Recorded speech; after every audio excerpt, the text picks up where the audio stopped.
Renee with Acumen Connections, and today we're going to learn how to use Mailchimp.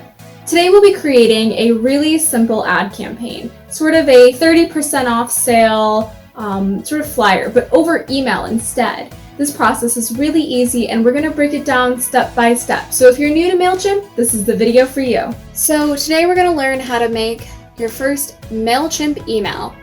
Say you have a sale going on, like a 30% off sale or 20% off sale. This is the email template that you want to use.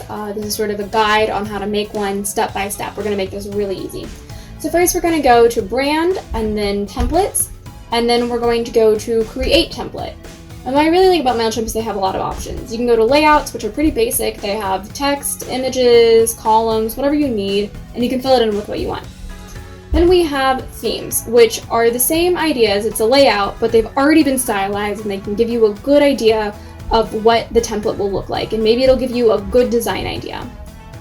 Ultimately, they also have code your own. If you're familiar with HTML, you can just go in there and make your own email and customize it however you see fit. But for the non-tech savvy people, we're gonna go back to themes. I love themes. I've been using Mailchimp for years and I just really love themes. They have a lot of options and sometimes it can give you an idea of what an email from Mailchimp can do that maybe you didn't know that they could do that, and it gives you different ideas. For today's purpose, we're going to be creating an email that is from a fictional male clothing store company, menswear. Maybe there is a real company with that name, but for the purpose of this, it's a fictional company, and they're going to be having a 30% off sale for Father's Day. So we're going to go through these and find one that we feel like fits our style.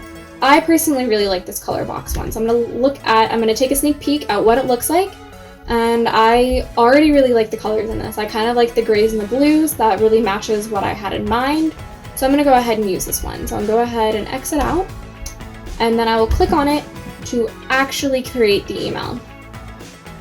It'll take a second to load. Fortunately, Mailchimp usually doesn't take that long, so it should be relatively quickly, and we're already here.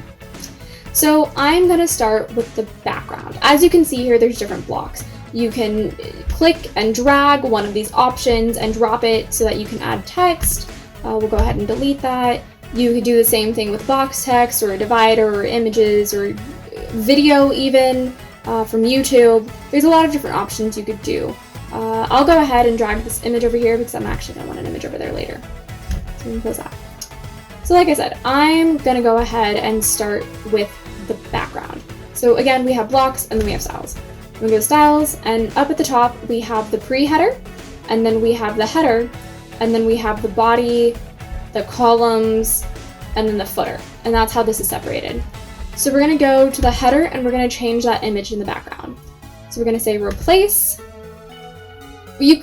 I wouldn't recommend using their photos. I definitely recommend using your own. If you have models in photography that's professional, I would definitely use those. And if not, you can always use a site like Unsplash for some of your other images. But if you're selling products, you really want to have images of your own products. You don't want to be selling products with an image that has nothing to do with the product. That can become really complicated. So if you can, make sure you're using your own images.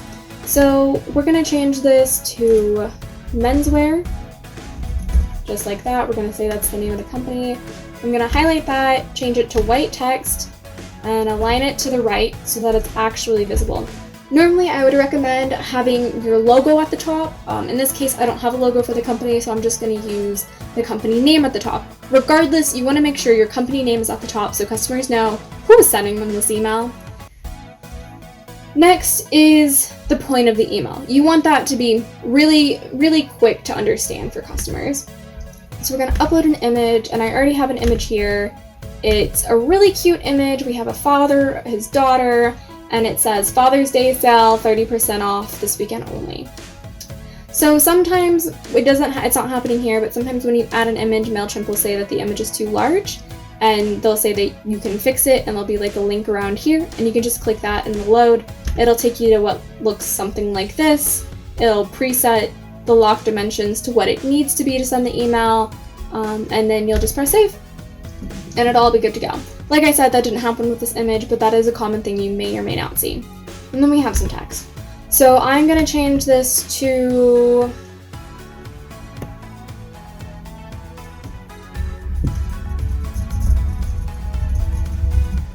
I love it. So next we're going to change this other text, and you're seeing here this F name. That's a tag with Mailchimp. They have different options where you can customize emails so that as they go out to customers, they're customized for that customer's information. So say if you have your list and you import it into Mailchimp and you have your customer's first name or last name, you can add that information in and then use a tag like fname to insert their first name.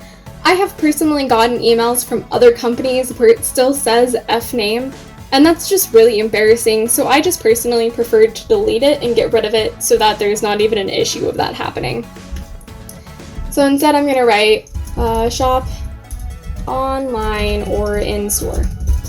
Keeps it simple, keeps it sweet. Customers now know that they can either shop online or in store. So I'm going to save that and close that, and then I'm going to do a call to action. This is already a call to action where it's an image and they can click it, but if that doesn't get the point across that they need to click the image, I'm also going to do a button. So I'm going to select button, drag it over, drop it, and then I'm going to edit it. So I'm going to change the background color first. I went to styles and then background, and we're going to get a nice red that matches the red in the image above. We're going to make that a little bit darker. That looks good. That looks like the image above. And we're going to press go back to content, and then we're going to change the button text. So I like the idea of buy now, but I want to change it up a little bit, and we're going to change it to shop now. And we'll kind of talk about this a little bit in a minute, but I'm going to use the word shop a lot in this, and I want to kind of keep that consistent. So I'm going to show you shop now. We're going to go back to style. We're going to make the text bigger. I like that. That really pops out at you. This is the call to action button. You really want this button to pop out to customers.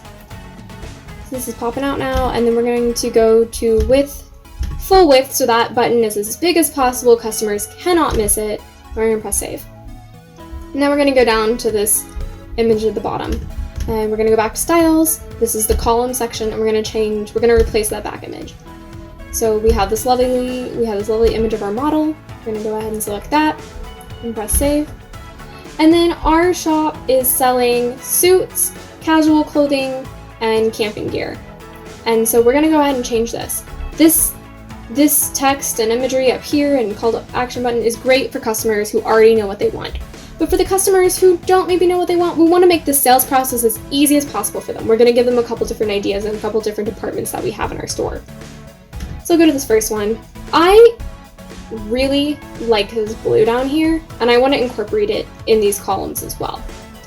So I'm going to go to footer, which is what this is down here, and I see the background color, and I'm going to copy that code. Let's see.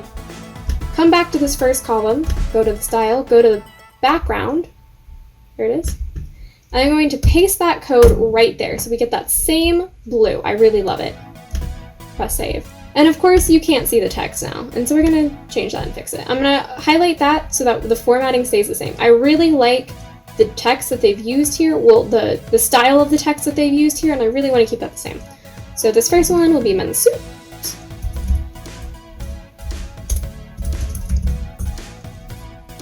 And then we'll delete that part. I didn't really like that part, but then I do like shop suits. I like how they said that, so we're going to keep it the same. We want to read it, so we're going to change that to white so it stands out. And then we're going to replace the image with our image of suits. I really like this image of suits, so we're going to do that one there. And then next is men's. So I don't know what's happened, but I can already tell that this text here is bolder than this text. And so I'm going to delete, I'm not going to delete that. I'm going to replicate this. You saw the replication button there. And then I'm going to move it here, delete this one, and then replicate this again and move it here. I don't know why the formatting changed, but I kind of like that bold more, so we're going to go with it. I'm going to go to the next one, and again, this is still men's casual, and it's white text, so we can't necessarily see it here, but once you highlight it, you can see it. We're going to say casual clothes. And then not caps lock. There we go. And then this last one, I should probably change the image on that one. We'll go ahead and change the image. We'll replace that image, And this is the casual one, so we use our casual image. And save it there. And then we'll go to this one, and we'll edit it again to camping gear.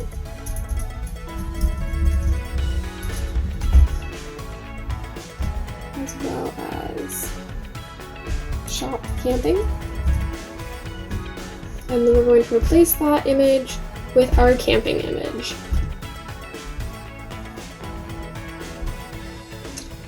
And press save and close. And then we're going to go to the footer. I really like including social media buttons. If you have YouTube or LinkedIn, you definitely want to be sure to add them. We're just going to go ahead, and they have a number of ones that you can choose from. We're going to go ahead and click YouTube, and then we'll move that up here. I like having the website last. That's just sort of something that most companies typically do, and so for consistency, we're just going to keep that the same. And here's where you would insert your your social media information. So I would definitely recommend going to Facebook or Twitter and copying the URL, but for the purpose of this, I'm just going to go ahead and say menswear.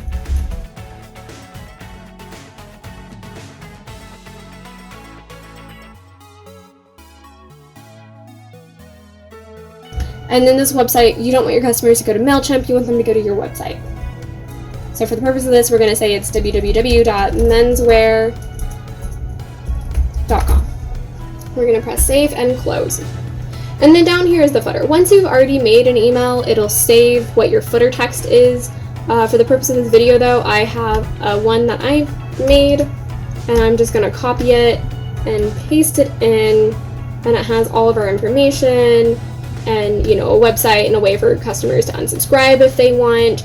You always need to make sure you have that in your email, and there we go.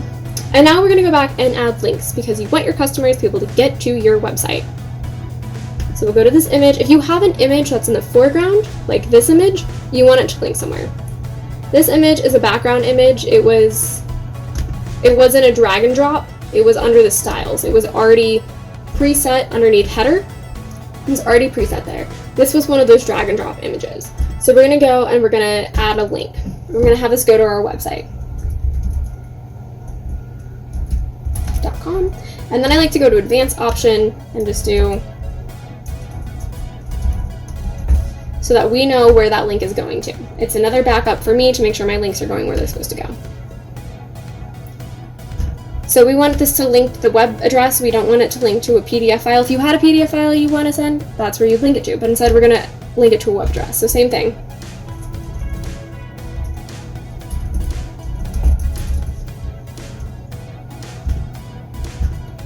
And then again, menswear. I really like that title, and so we're gonna keep with it. Shop now. But down here, like I said earlier, we want this to go directly to the website so that people have an idea of what they're shopping for. So instead of sending them to our homepage, we're gonna send them to our section on suits. So your website, it really depends on how it's set up, but if you did like a search for suits on your website and it came up with those results, that's where you want it to link to. Again, every website's gonna be different, but for this, we're going to assume that it's just the website / and then the product. Again, every website's different, so find out what yours is. So we're gonna go here and then link www.menswear.com / suits. Change the title. This time I'm gonna say suits. I'm gonna go to casual wear, casual clothes, and do the same thing. So link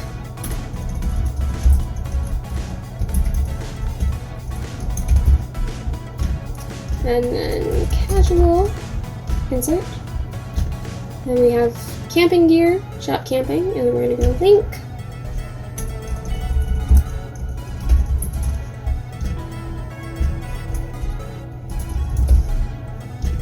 and save. So now all these images, when they're clicked on, will go somewhere, which is super helpful. What I really like about Mailchimp is it lets you preview and test your email. So we're going to go to preview and test and then see what it looks like on our desktop. So when somebody gets an email, this is what it'll look like on their desktop. And if somebody opens the email on their phone or mobile device, this is how it'll be formatted. Customers will click using their computer as well as their phone. So you definitely want to make sure that your email looks good both ways. You want to make sure there's not weird formatting or weird colors or something's cropped different or it's just awful. We just want to make sure it looks good. It'll look different. It needs to look good though. So now we're back on the home screen. If I wanted to send myself a test email, I could do that and I could send it to my own email address just to get a good idea of what the email will actually look like. But we're done with this, so I'm going to go ahead and press save and exit. And I'm going to name my template. This template is menswear. 30 sale. This just helps me memorize what email this is. And now that we're back at templates, I'm going to go here and click this down arrow and then create campaign so we can create an actual campaign. And then I'm going to add subject line. As I said earlier, you really want to get the sale across. You want to include those numbers. So we're going to say 30% off sale this weekend only, so that customers feel pressured to open this. The sale is only going to last for so long, and if they don't click this email right now, they're not going to get the sale. So we're going to go ahead and do that, and then we'll say our Father's Day gift to you. Sometimes I like to, you really want to keep the subject line short. Definitely, they have suggestions here, which I would definitely follow. No more than 9 words, no more than 1 emoji, keep it under 60 characters. Definitely want to do that. I like to add an emoji, so we're going to see what emojis remind me of a father. And I feel like the shoe says it. So we're going to go ahead and add the emoji and press save. And then we're going to come down here. There's the different things that you can track. If you have Google Analytics, you can track that. If not, it'll track the people that open your email and the people that click your email and what links they click in your email, so you can see what customers are interested in. If you wanted to, you could send yourself a test email one more time just to make sure everything's working properly. But for the sake of this, we're just going to add recipients. So you'll come here, you'll choose the audience that you want, and then you'll press save. And then it'll automatically input who's sending it and what their email address is, their contact email address is, and then we're going to go ahead and go to schedule. So we want to schedule this email for Father's Day weekend, specifically that Friday. And when you send an email, you want to send it when you think customers are going to open it. You don't want to send an email at 2 in the morning. It's going to get skipped, they're going to get a bunch more emails before that, and they're never going to see it. So you want to send it to them either maybe during a lunch break or after work hours, or just some time that you feel like they would see that email and click it. So we're going to aim for that Father's Day weekend, and we're going to say 4:45. It'll send right before they get out of work, so it'll be the first email in their inbox, and they'll see it. You could also send it in multiple batches. Say if you had a website and you were sending this out to thousands of customers, you don't want to overload your website, so you can send it out in batches to save your website. We're going to keep this really simple though, and we're not going to do any batches.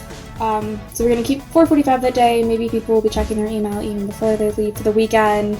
And then we're going to go ahead and press schedule campaign. And you are good to go.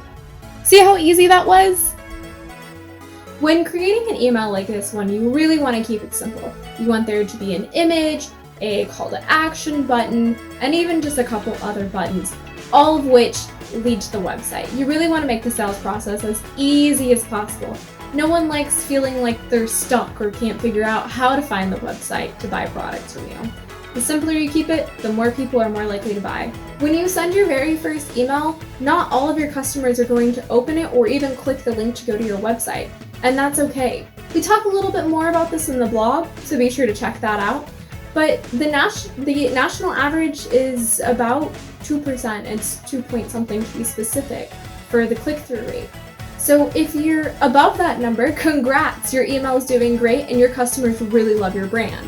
And if you're below that number, that's okay. There's nothing wrong with that, but there are steps you can take to improve your emails.